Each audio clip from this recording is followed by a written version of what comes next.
The Raven by Edgar Allan Poe. Read by Albert Saenz. Once upon a midnight dreary, while I pondered, weak and weary, over many a quaint and curious volume of forgotten lore, while I nodded, nearly napping, suddenly there came a tapping, as of someone gently rapping at my chamber door. "'Tis some visitor," I muttered, tapping at my chamber door. Only this, and nothing more.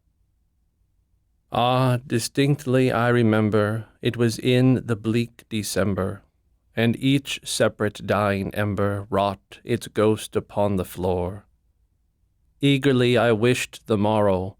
Vainly I had sought to borrow from my books surcease of sorrow, sorrow for the lost Lenore, for the rare and radiant maiden whom the angels name Lenore, nameless here forevermore.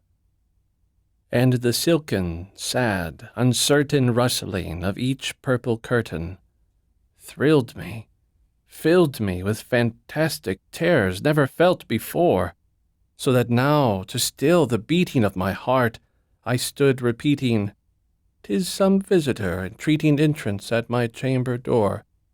Some late visitor entreating entrance at my chamber door. This it is, and nothing more." Presently my soul grew stronger, hesitating then no longer. "Sir," said I, or "Madam, truly your forgiveness I implore. But the fact is I was napping, and so gently you came rapping, and so faintly you came tapping at my chamber door, that I scarce was sure I heard you. Here I opened wide the door. Darkness there, and nothing more. Deep into that darkness peering, long I stood there wondering, fearing, doubting, dreaming dreams no mortal ever dared to dream before. But the silence was unbroken, and the stillness gave no token. And the only word there spoken was the whispered word, "Lenore?" This I whispered, and an echo murmured back the word, "Lenore." Merely this, and nothing more. Back into the chamber turning, all my soul within me burning, soon again I heard a tapping, somewhat louder than before. "Surely," said I, "surely that is something at my window lattice. Let me see then what thereat is, in this mystery explore. Let my heart be still a moment, and this mystery explore. 'Tis the wind, and nothing more." Open here I flung the shutter, when, with many a flirt and flutter, in there stepped a stately raven of the saintly days of yore. Not the least obeisance made he, not a minute stopped or stayed he, but with mien of lord or lady, perched above my chamber door, perched upon a bust of Pallas just above my chamber door, perched and sat, and nothing more.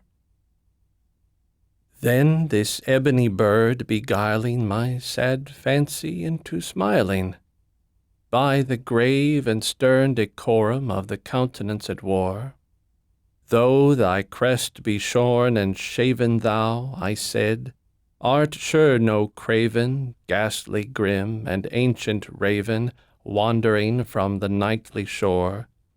Tell me what thy lordly name is on the night's Plutonian shore." Quoth the raven, "Nevermore." Much I marveled this ungainly fowl to hear discourse so plainly, though its answer little meaning, little relevancy bore.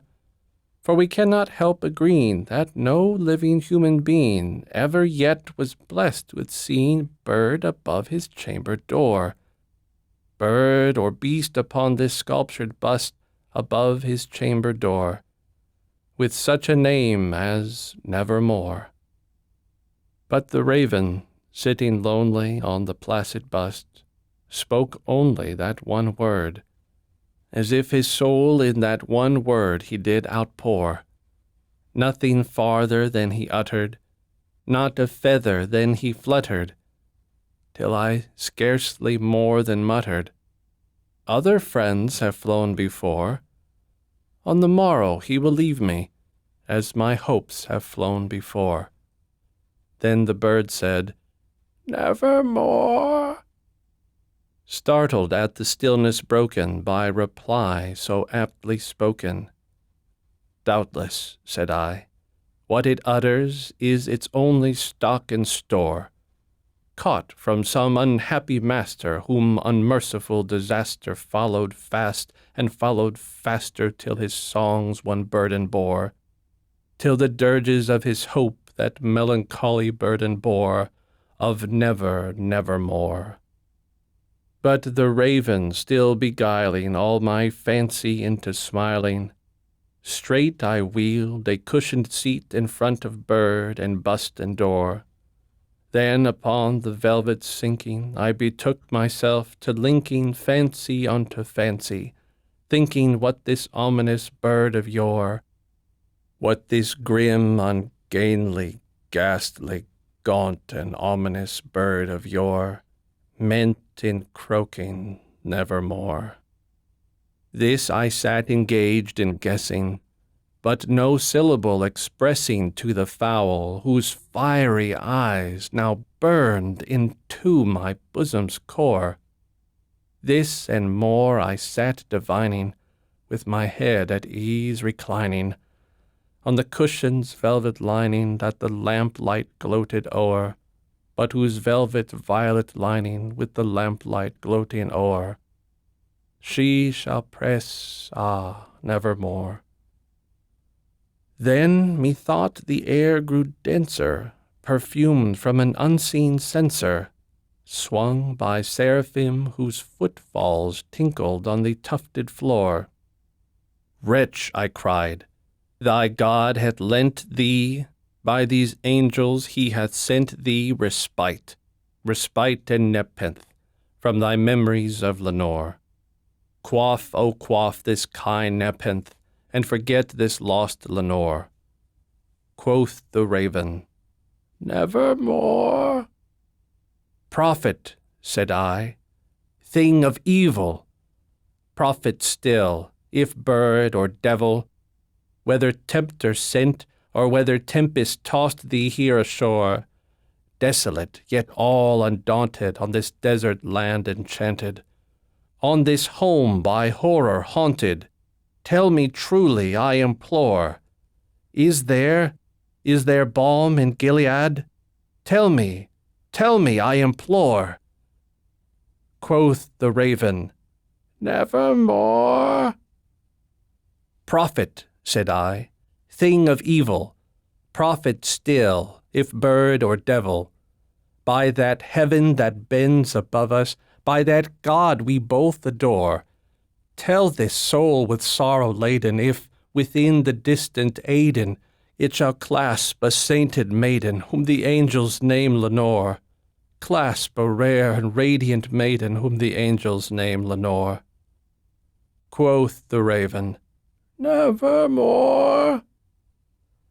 "Be that word our sign of parting, bird or fiend," I shrieked upstarting, "get thee back into the tempest and the night's Plutonian shore. Leave no black plume as a token of that lie thy soul has spoken. Leave my loneliness unbroken. Quit the bust above my door. Take thy beak from out my heart, and take thy form from off my door." Quoth the raven, "Nevermore." And the raven, never flitting, still is sitting, still is sitting, on that pallid bust of Pallas just above my chamber door. And his eyes have all the seeming of a demon's that is dreaming, and the lamplight o'er him streaming throws his shadow on the floor. And my soul from out that shadow that lies floating on the floor shall be lifted nevermore. A production of We Are One Body Audio Theater.